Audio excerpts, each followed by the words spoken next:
আজ সকালে ৯টা নাগাদ হঠাৎই দেখা যায় সোনারপুর ব্লকের খ্যাত ২ নম্বর গ্রাম পঞ্চায়েতের অধীনে উপপ্রধান কার্তিক শর্মার বাড়ির পাশে এক ব্যক্তি কাগজ ও কলম নিয়ে এসে পাশের এক বাড়িকে ডেকে সব রকমের তথ্য নিতে থাকেন। তখনই ওই ব্যক্তির সন্দেহ হতেই তিনি ভিডিও করতে শুরু করেন। যে তথ্য সংগ্রহ করছিল সে মুখ ঢাকা দেয় ওনারই ট্যাব দিয়ে। দেখে নেব সেই ভিডিওটি। আমার প্রয়োজন আছে তো, আপনি এখান থেকে সার্ভে করে ডেটা নিয়ে যাবেন কেন? আপনার ডেটা আমি আপনাকে দেবো কেন? বুঝতে পেরেছেন? বুঝতে পেরেছেন কথাটা? আপনি এটা সার্ভে করতে এসেছেন তো, সেই জন্য তো রেকর্ডিং করার তো আমার প্রয়োজন আছে তো। আমি দেখুন, আপনি আমাকে চেনেন না, শুনুন, আপনি আমাকে চেনেন, আমি আপনাকে চিনি না। আমি আমার ডেটা নিতে এসেছেন, বলবো না, আমি আমার এলাকায় এসেছেন, আপনি এখান থেকে ডেটা কালেকশন করছেন। শুনুন, আপনি আমার ডেটা কালেকশন করছেন, আপনি মোবাইল থাকলে আমার রেকর্ডিং করুন, ঠিক আছে? আপনি ডেটা কালেকশন করছেন, কিভাবে ইউজ করবেন তা আমি জানি না, ওই জন্য তো এটা রেকর্ডিং থাকছে তো। তাহলে থাক দাদা, হ্যাঁ দাদা থাক, রিকোয়েস্ট বাস, বুঝতে পেরেছেন? আপনি এলাকায় ডেটা কালেকশন করতে শুনুন না, চলে গেলে হবে না এরকম ভাবে। আপনি ডেটা কালেকশন করছেন এখান থেকে আমার এলাকায় এসে।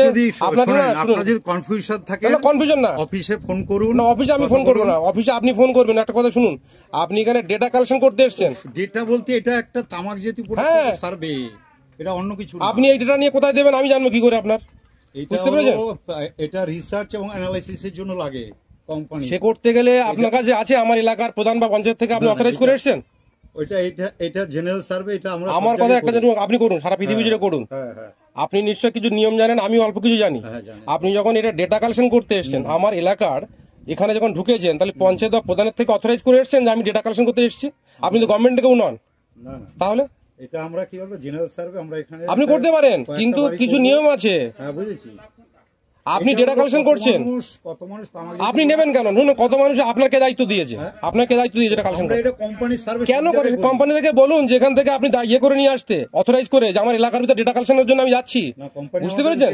কি পারমিশন দিয়েছে আপনার কোম্পানি এটা করার জন্য? অথরাইজেশন লেটার আছে আমার কাছে। আপনি মুখ ঢাকছেন কেন? যদি সঠিকভাবে কাজ, মুখ ঢাকবেন কেন আপনি? আমি তো আপনি রেকর্ডিং করে করবো তো, আপনি করবো এটা, আপনারটা তো আমি রেকর্ডিং করুন, আপনি করুন। আমার বাড়িতে এখানে এলাকায় ইয়ে করতে এসেছেন, কথা বলবো না, এটা দাদা আপনার উচিত না। না না না, এটা যখন আমার উচিত কিনা আপনি শেখাবেন না। আপনি কিসের জন্য ডেটা কালেকশন করতে এসেছেন এখানে? আপনার কাছে আপনি না না, শুনুন শুনুন শুনুন, এখান থেকে আপনি বেরিয়ে যান, নাহলে কিন্তু আমি আপনাকে অন্য জায়গায় নিয়ে পাঠাবো। সোজা এলাকায় কোনো ডেটা কালেকশন করবেন না, আপনাকে বলে দিচ্ছি। আমি রেকর্ডিং করে বললাম, আপনি আমি না দেখে এলাকার ভিতরে কোথায় ডেটা কালেকশন করছেন আমাদের পাড়াতে, সোজা বেরিয়ে যাবেন এখান থেকে। এই হেন ঘটনায় আমাদের প্রতিনিধি কথা বলেছিলেন খ্যাত ২ নম্বর গ্রাম পঞ্চায়েতের উপপ্রধান কার্তিক শর্মার সাথে। তিনি সরাসরি এই ঘটনার পেছনে বিজেপি আছে বলে দাবি করলেন। আরো কি বললেন উনি এই নিয়ে শুনবো।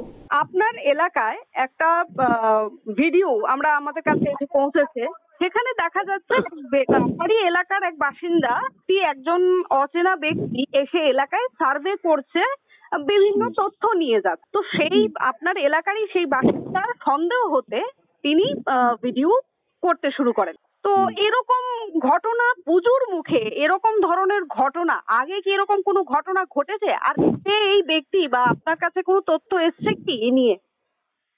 দেখুন, একটা কথা বলি, সকালবেলায় আমার পাড়ারই একটা অংশ ফোন করে আমাকে একজন ব্যক্তি বলে, তিনি বলে যে একজন নতুনত্ব একজন লোক এসছে, আমার অল ইনফরমেশন চাইছে। আমি কেন, কিসের জন্য?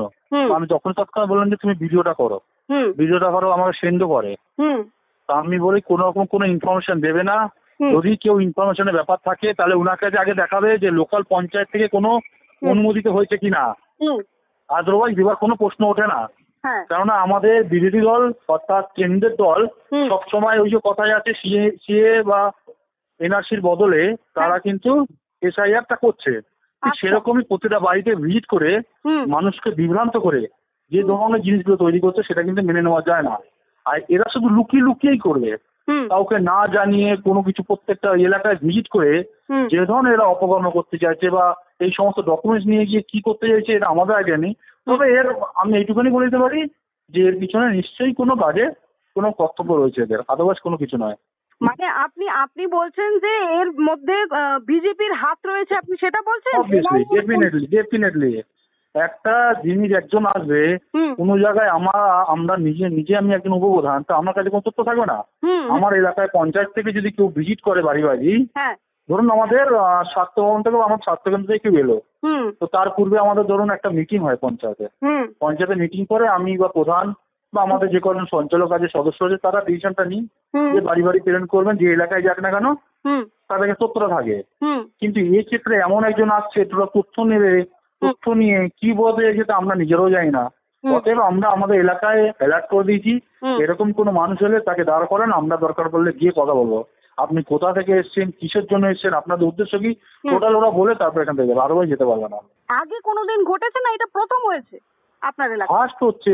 আমি অন্তত আমার সদস্য পদে আসার পরেই প্রথম হচ্ছে, যেখানে একজন উইদাউট ইনফরমেশন, আমাদের পঞ্চায়েতে উইদাউট ইনফরমেশনে ছুড়ে আসছে, বাড়ি বাড়ি ভিজিট করছে, প্রত্যেকটা মানে বাড়ির কি কে আছে, তার বাবার নাম কি, সে কি করে, কোথায় থাকে, তাদের ব্যবসা কি, তাদের ফোন নম্বর কি, কোথায় কাজ করে, এগুলো তো কোনোদিন আমি শুনিনি। বিধায়ক অলরেডি আমাদেরকে অ্যালার্ট করে দিচ্ছে, এরকম কোনো ব্যক্তি এলে কোনো কিছু দেওয়ার পূর্বে একটুখানি ভেবে দেখতে।